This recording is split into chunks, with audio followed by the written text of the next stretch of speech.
I'm Jason Harmon, and this is API Intersection, where you'll get insights from experienced API practitioners to learn best practices on things like API design, governance, identity, auth, versioning, and more.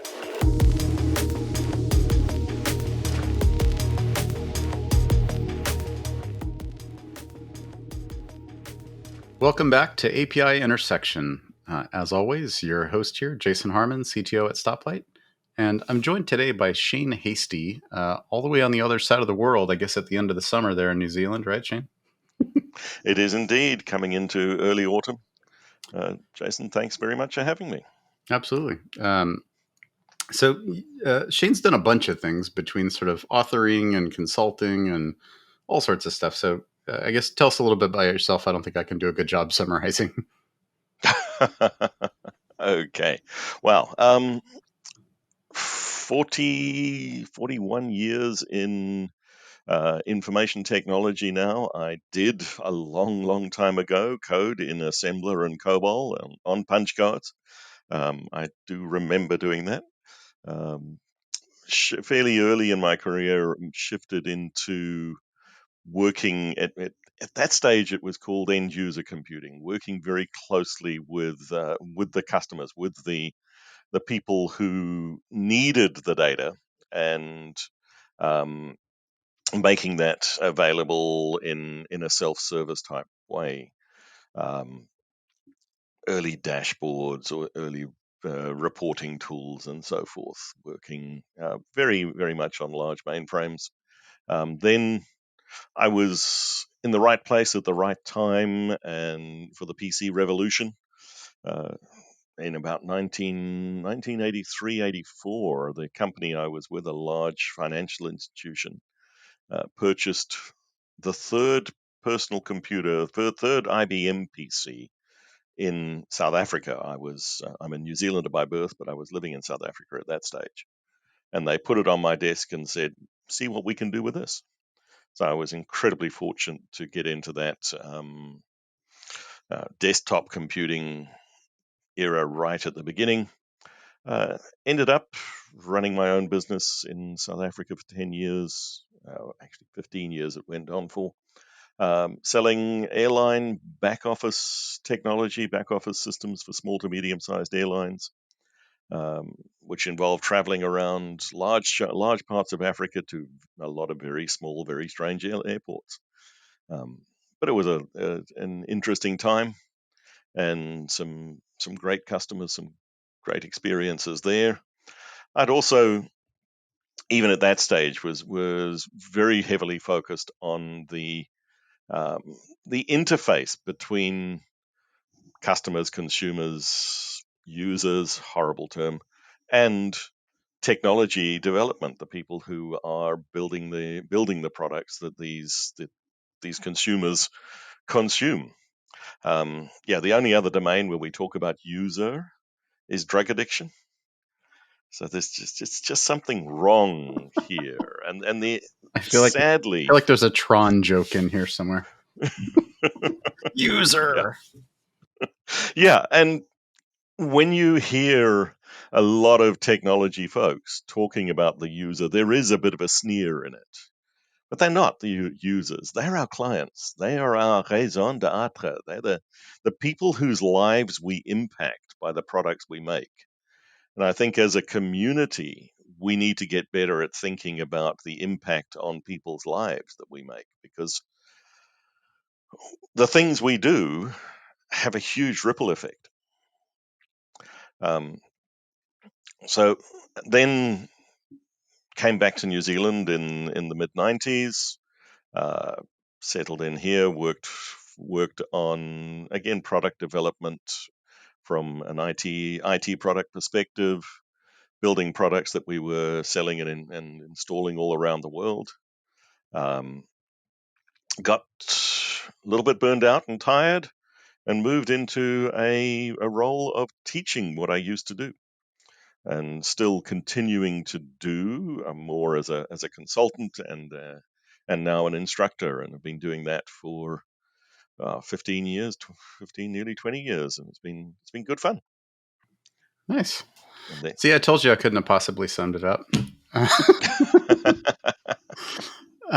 One thing that I was particularly excited about today is seeing that you've done quite a bit of work around kind of transformations at companies, Mhm. which certainly is a hot trend of failure, as I like to call it, over the last few years, in that Yep. most people fail at this. Yep. And obviously in the API community, you can't have a real sort of digital transformation without APIs being at the core of it. Um, and we've certainly heard from practitioners over and over again that the biggest challenge to these kind of larger company transformations is the culture change that goes with it. And I feel like, this is an area that you're, as you just stated, have plenty of time in. So curious to hear, kind of what are some of the high points that you look at for, the signs that this transformation might just work if they're doing things right. The buzzword is a growth mindset. Is Does the organization as a whole have the cognitive capacity to consider new ways effectively? At a leadership level, are people curious or are they entrenched? I've worked with a number of organizations where the transformation incentive is coming from the top down. The chief executive, somebody very senior, wants this, and very often their direct reports understand the value of it. But it's almost make them different as opposed to help us change. And any culture transformation has to be led from the top and um, driven from the bottom. So it's top down, bottom up. We talk about the frozen middle. They exist.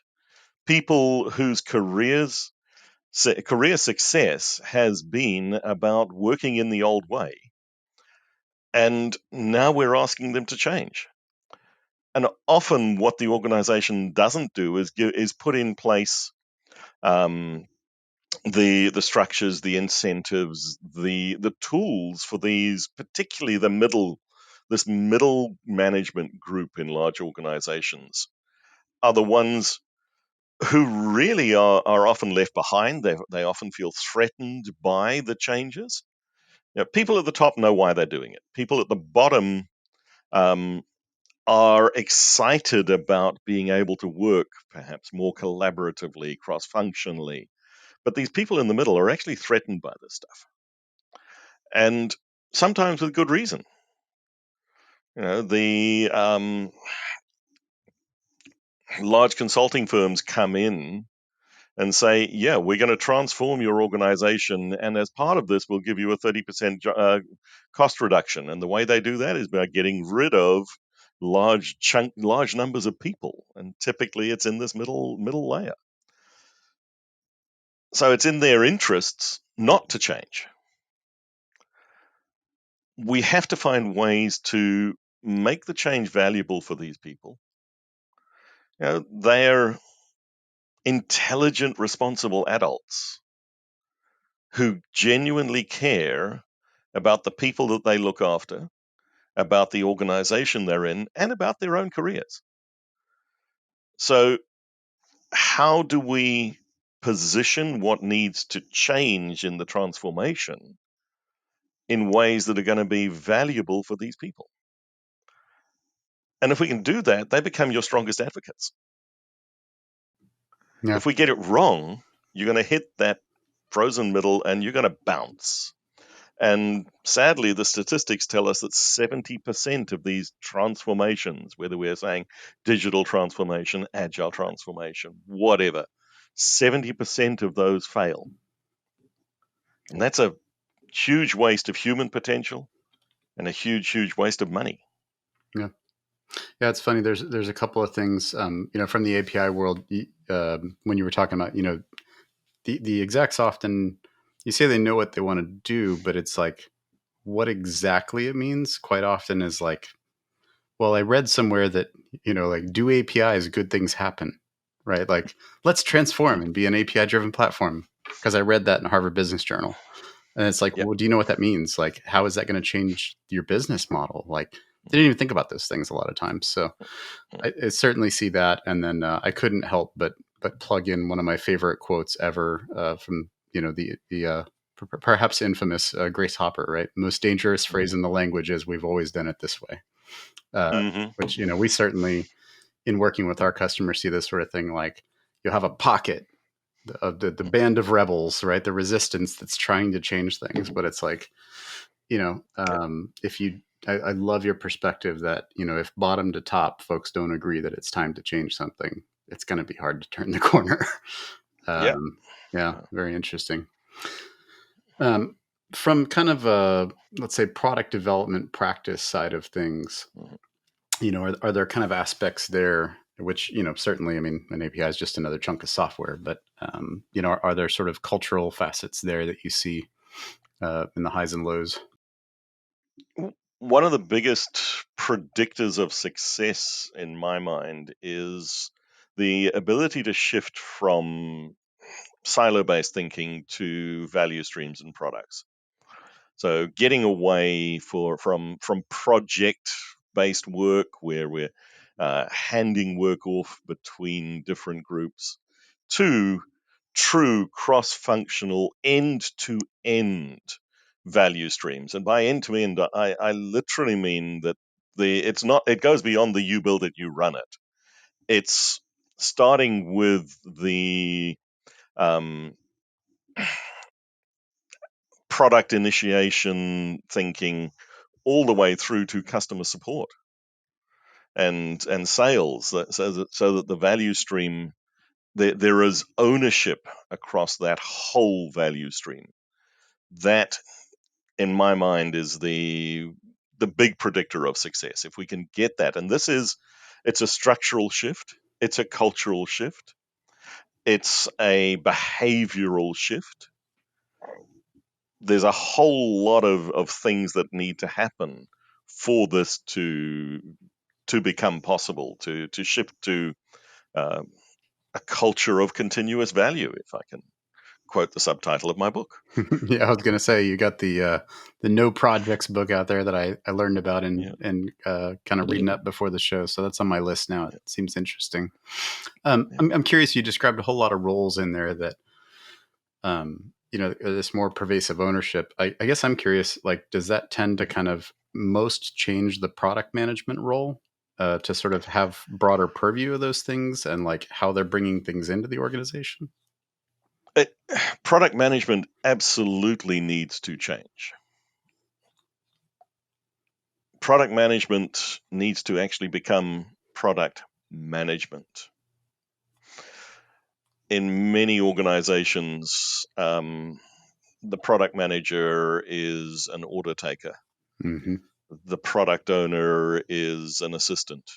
Yeah. Um, if we're going to talk about owner, then they must own not just the product, but the revenue, the profits, the costs, so that they truly understand what this thing is and how it contributes to the organization. Um, so yeah, product management widening and having that bigger picture. Now, ideally, product managers truly understand the market they're in, the technology adoption life cycle. Where is their product, their target audience in that?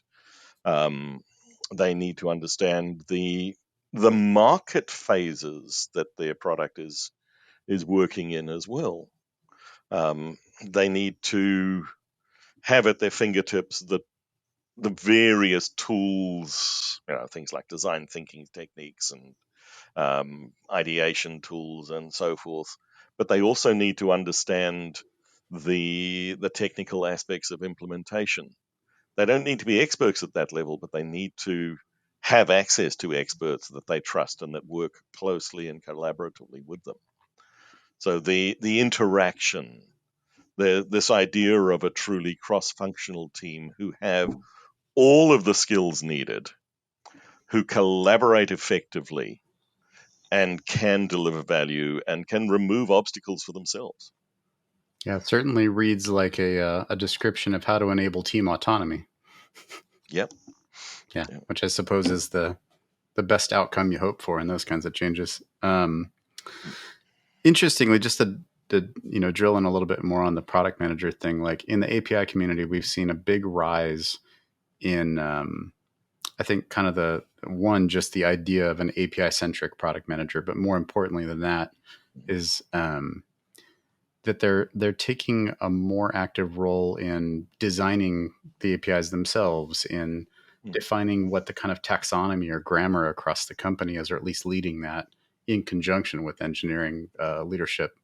But I'm particularly curious on this, like this idea that you should have a picture of the whole platform as you envision it to be in some sketch format before you really dive into any big investment in it. And I guess I'm curious, like, I know you, like APIs aren't your thing per se, but like, is there a sort of an analog to that organizationally on how to paint that sort of bigger picture?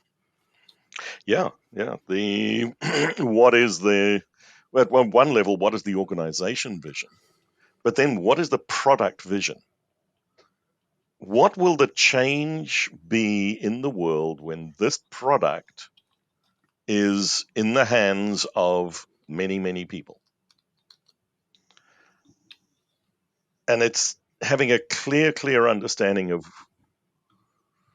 the why. Simon Sinek, start with why. Put your Yeah. why right in the middle. If you've got a compelling why, the how and the what will figure themselves out. Mm-hmm. If you've got a group of highly educated, highly motivated, cross-functional people who understand why we're doing what we're trying to do, they've got access to the tools, they've got the skills, they will figure this out. Yeah. We're in developers, testers, these are people who are professional problem solvers. Absolutely. Give them a good problem. Yeah, exactly. Well, it's like a thing we say in product management a lot, as especially in agile, right? Is like, what's the story? But somehow Yeah, people look at that as like, give me a list of requirements. But it's like, yeah. in my book, I'm No. like, if you don't write a detailed story, I don't care. Land the story, right? Like, why Yeah. is this compelling? Why is it exciting? Why do we believe this is going to matter for customers, right? Yeah. Um, I think what's made harder in the API space is it's a headless thing, right? Yeah. So quite often, we see like techniques like business capability modeling, trying to sort of create this picture of here's all the things that we do as a company, which in my experience is often enlightening for executives. Where they're like, we have a vague idea of what we do. We know how we make money roughly, but Yep. the plumbing of all that is like a mystery, Mhm. right? We have to trust engineering, Mhm. and they feels like they're always lying. So I guess I'm curious that sort of business capability view, is that something that you've seen in as part of these Yeah, transformational efforts? certainly business capabilities, but also really important to think deeply about you're right, APIs are headless. There are still customers. That's right. What is the impact we're going to make on the lives of these customers Yep. through the availability of the API? Mm-hmm. And if we can't figure that out, we're just never going to solve the right problem. And you know, what's the value proposition? And tools like the value proposition canvas Mm-hmm. really useful because there's no need for a user interface in the value proposition. Mm-hmm. It's what is the customer problem? What is the customer's job to be done? Is another one of those tools that will help us understand the needs. How will we measure success? Mm-hmm. How will we know that that thing has worked for this customer? How will they tell us? What are the metrics? Is it Um, is it the pirate metrics? Is it OKRs? Whatever. But do we have a clear understanding of how will we measure success? What are the quality elements that are going to matter? What are the ethical elements? Mm-hmm. Yeah, it's funny. I think the thing I've probably said the most over the years when people go, how do we manage APIs as products? Manage the product. It's just another product, right? It just Yeah, looks, smells, feels a little different, and it has quirky customers, right? They're developers. They're a little, a yeah, little tricky to get on your side, but once you get there, it can really yeah, grow fast. yeah. But yeah, don't forget the fundamentals for sure. I think people sometimes go, "What's the success measure?" Well, did people call it a lot? Well, what does that matter? That might just be costing you a lot of network, Yeah, and cloud yeah, cost or something, right? Like, did it actually make you any money, or did it have some mm, positive network effect, or whatever? Yeah. yeah. Um, there's this weird thing that I think we certainly see it a lot. I've seen it a lot in my career, helping with these sort of transformational efforts. Is this like you have sort of the technology strategy that folks are looking, and I call this like the MIT school of thought. It's like, how do we Mm, create this distributed modular system with reusable things? And engineer types go, yeah, of course, like that's just duh. Let's dry things up, right? But then on the business side, sometimes it's like,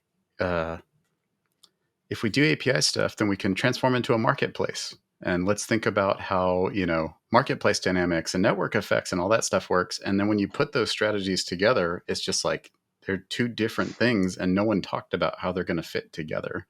So I'm mm. curious if you see this kind of like disconnect between sort of technology and business strategy and these things. Constantly, sadly. Yeah. And part of it is the structure of our organizations Mm-hmm. because the incentives are different. The the reporting lines are different, and they come together up at the top here somewhere.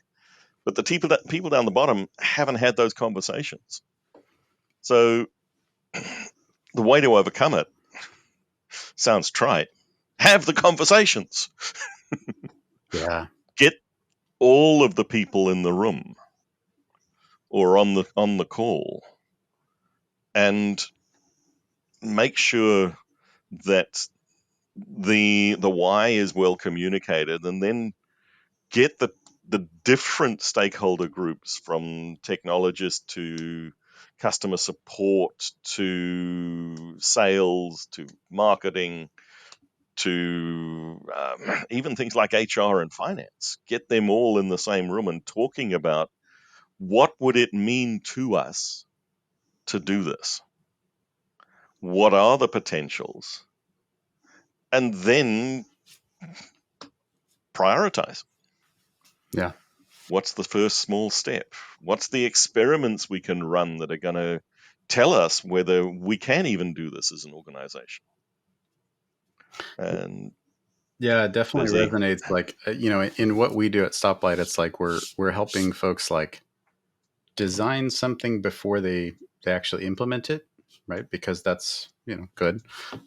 But we often say like left of us is probably a marker board with a small Yeah, group of people who have great influence. Ignore the org chart, yeah, right? That's what's going to produce great design. And I feel yeah, like that's a part too that folks fall into is trying to envision the future in today's siloed constraints rather than yeah. get the people who have broad influence, domain knowledge, and a passion for the subject, and just have them talk. Mm, I'm with you. It sounds trite sometimes, but yep, we hear it yep, over and over again from mm, sort of API centric consulting groups that, yeah, we get 10 of the right people in the room and we don't even leave with anything. It's just a marker board mm, picture and it just sparks all kinds of stuff, mm, right? yeah. So yeah, couldn't agree more on what we see on that side too.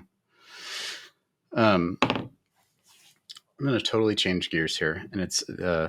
this is more just in gathering up sort of some details on you before the show. There was one thing that you sort of shared with us that software is a creative art more than a mechanic process, and I just got to tell you, it's like music to my ears. But like, tell me more. Okay, I've been involved and writing code since 1976. I wrote my first piece of code. I was at high school. The school had a teletype terminal into an Olivetti mainframe, and I wrote code that was recorded on paper tape, and then you ran it through this Yeah. paper tape reader. So it was that old technology, but I wrote code, and I've continued writing code up until about 2017. So I'm not absolutely current in terms of code writing, but I've seen it, and I I work with technologists all the time. And what I see is that these are highly, highly creative people. But the way they express their creativity is through the discipline of code. The beauty of well-written programs. It's amazing. It's something. And what's really interesting, you've got things like Copilot now, where an API, sorry, not an API, where an AI tool is generating stuff. But that's great because it's taking away the mundane things. Mm-hmm. What that does is it frees up the creative mind of the programmer to really build that piece of art. Is a well-written piece of code that solves a user problem, that solves a customer problem, that makes an impact in the world, is a thing of absolute beauty. Yeah, I couldn't agree more. I was just kind of explaining in simple terms to folks because I'll say like, yeah, developers, designers, whatever, like the creative disciplines, and they're like, whoa, whoa, whoa, we are computer scientists. It's like, let me ask you this: if I grab 10 engineers and I give you a problem to solve, do you think I'll get any of the same solution out of those 10? I mean, assuming it's not like add one and one, right? Anything with any complexity, I'm gonna get 10 solutions. You're going to get 12 solutions at Yeah, least. that's right. Yeah, I'm probably get 14 POCs and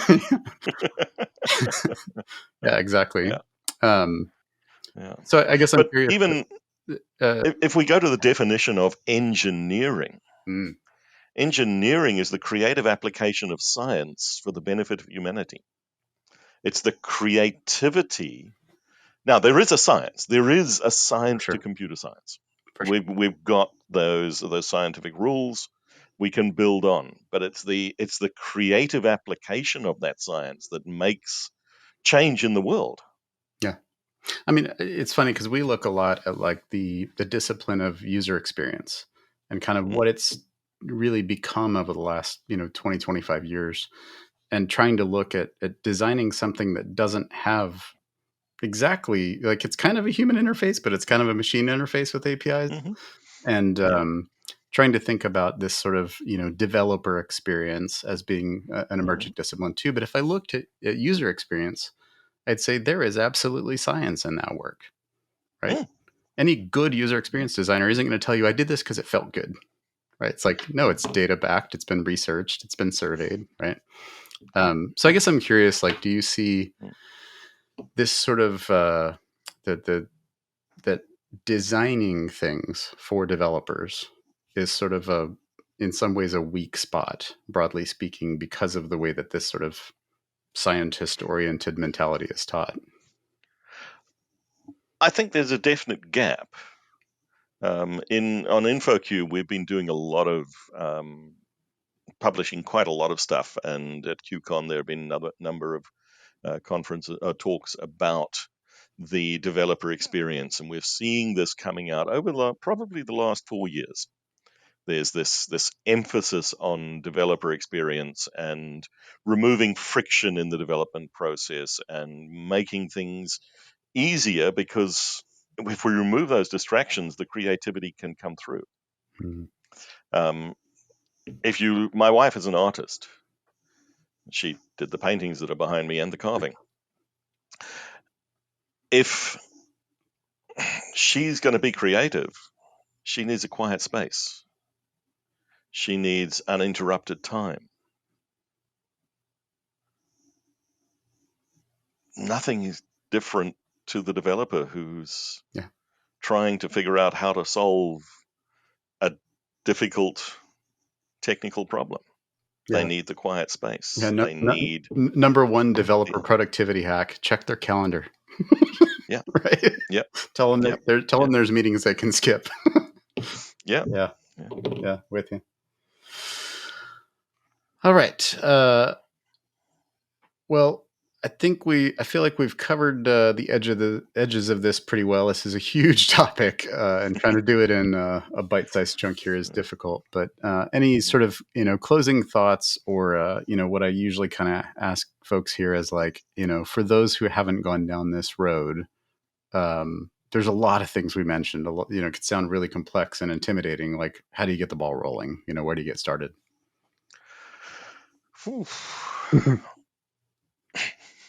Okay, I want to do the shameless self-promotion and say that there's a book by Shane Hastie and Evan Laybourne, Hash No Projects. It's available as a free download from Infoq, or you can get the dead-free version on Amazon. It's so that gives our philosophy, I suppose you could say, around this. The why of moving to value streams is a big part of that, and really one of the biggest shifts, the most, I think, one of the most valuable shifts you can make is that starting to at least think and work in the collaborative, cross-functional value stream way, even if the organization is not. Form these. We call them band of rebels.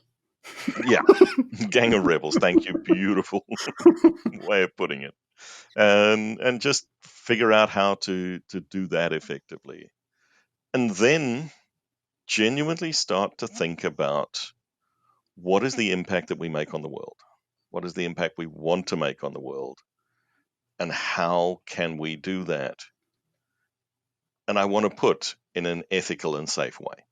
Mm-hmm. It's funny, it occurs to me, one of the things that we've heard quite a few times, when asked this question on folks that are in that kind of API, core of this transformation in a lot of places, is start with empathy. And I think that's really across the course of our discussion what you're saying, right? Yeah. Is like, treat those people that you work with like human beings. That's a good start. But also remember that the customers using these things are humans too, right?